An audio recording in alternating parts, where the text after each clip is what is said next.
Friends and parents, இப்போ நிறைய respiratory infections வந்து நிறைய வருது.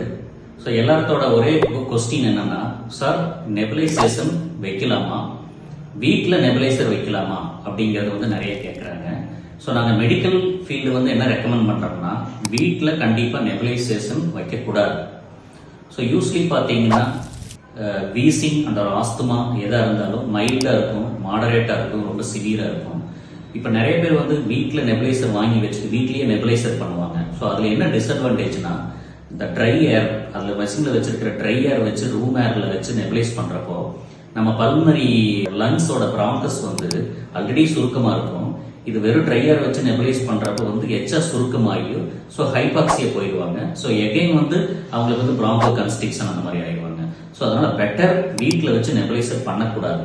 அதுக்கு ஆல்டர்னேட்டிவ் என்னங்க doctor? So nebuliser and inhaler.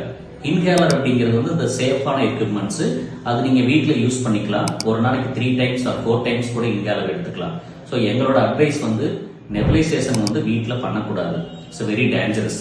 So அப்படி நீங்கள் வந்து இல்லை சார் எங்களுக்கு கண்டிப்பாக நெபுலைசர் தான் நல்லா கேட்குது அப்படின்னு சொன்னீங்கன்னா, சார் மைல்டாக இருக்கு, மைல்டாக காஃப் இருக்கு, மைல்டு வீசிங் இருக்குன்னா நெபுலைசர் வந்து வீட்டில் வச்சு பண்ணுங்க.